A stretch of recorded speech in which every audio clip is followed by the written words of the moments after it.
Before we get started, can I get some likes and some subscribes for Mag Dump?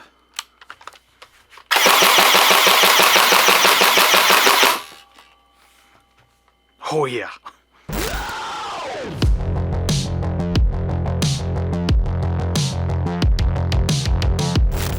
What's good, everybody? My name is Valor and welcome to Valtech Armory.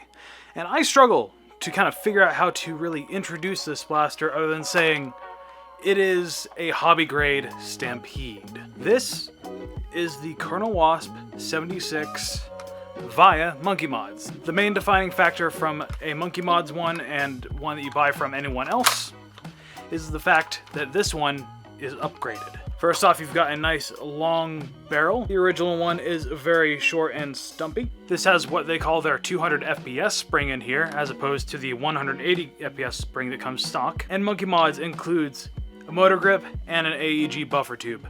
That way you have a way to hold the blaster and also store your battery. But yeah, this thing is clearly an upgrade to the Stampede in every single way.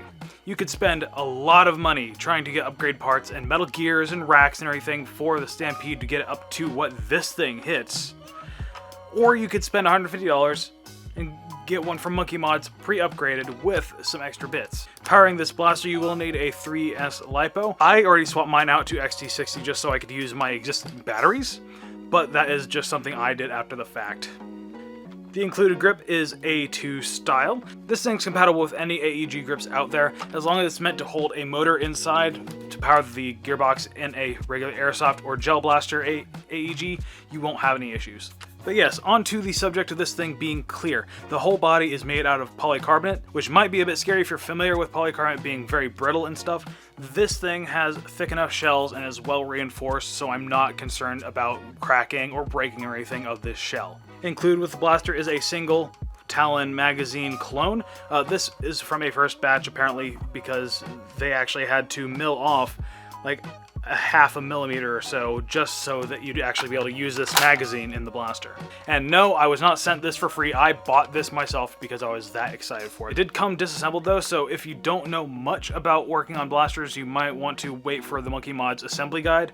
Otherwise, you should be fine just putting it together. Holding the upper to the lower are 3 pins with C-clips on the back just to hold them in place. I would like to see them replaced with pins with the detents on them instead, just so you don't have to worry about losing your C-clips, even though you can get these quite cheap. And in terms of firing controls, you only have 3 things. You got the mag release that you can work, you've got the trigger, which is very, very clicky and nice, and a safety, which is effectively just a kill switch. I brought this up in my Nightingale video, and I'm going to bring it up now. If you've got an electronic blaster, you need an external way to turn it off, just in case you need to swap batteries, or say maybe the battery gets punctured or damaged or whatever, something goes wrong. You need to be able to turn it off. AEGs, at least in airsoft, are known for sometimes having runaway, especially if they're using like a MOSFET or something and it burns out and it just constantly cycles. I've not had any issues like that with this blaster. The only thing I've had really an issue is a few jams, but that was with worn and old darts. The magwell is a little bit tight though, just for the lips of Talon magazines, because they flare out past the side of the magazine. A lot of designers will actually add grooves for those lips so you can drop away your mags. And the only magazines I know of that you can actually do that with are Tachi magazines and printed Talons. But you're not going to be able to drop your standard Talons. There is one thing about this that I do not quite like in terms of trying to use this for competitive, and that is the barrel wobble. You can't even really perceive it, but it's there. You can hear it rattling. But that is because the barrel is actually floating. You'll see in the slow-mo footage right here, the barrel actually reciprocates as you fire through. And that's just to give you an extra fraction of a second for the plunger tube to be sealed to the barrel for firing.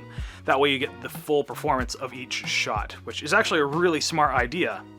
But when using a longer barrel like this, that means that it's not going to be fully supported by this front shroud, even though it is decently snug to the barrel. I have seen some people toying with the idea of using a linear bearing on the barrel itself and using a different shroud to actually stabilize the barrel up front and make it much more accurate, which I really want. When I was firing this thing, I was holding the blaster steady, but I would still have variations of maybe a foot or so. It might just be 1 or 2 degrees of an angle, but that does lead to variation, and that can kill your accuracy in a competitive scenario. But that really did not diminish the fun I had using this blaster, just plinking around with it, shooting targets and everything.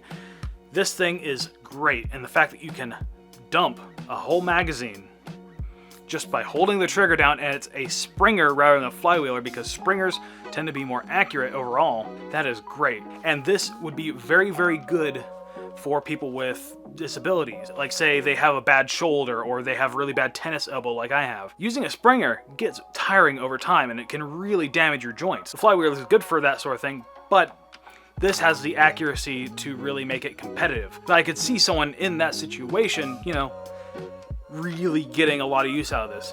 Sure, there's the Challenger Mark III, but that thing is much more complicated. It has a computer and everything inside it, and it doesn't take standard magazines. This takes standard Talon magazines, and that standardization to Talons is very important in this hobby for a lot of people. Like, I see people always asking, is it Talon compatible, when they see a new blaster coming out of China or whatever, because a lot of people don't want to buy out of their ecosystem of just Talon magazines. But that's my take on the whole thing. But I will have a link down below to Monkey Mods where you can get this thing. It is not in stock right now, sadly, but they do have an option to be added to a mailing list so you know when it does come back in stock. And it's only $150. For $150, you get all of this, a competitive grade auto Springer that you don't have to worry about using a custom magazine a la the Challenger Mark III or whatever. And it uses standard parts like the grips and the buffer tube and everything. I can see a lot of people having a lot of fun with this thing. But as ever, thanks to the patrons scrolling up on the screen right now, my name is Valor. Thanks for watching.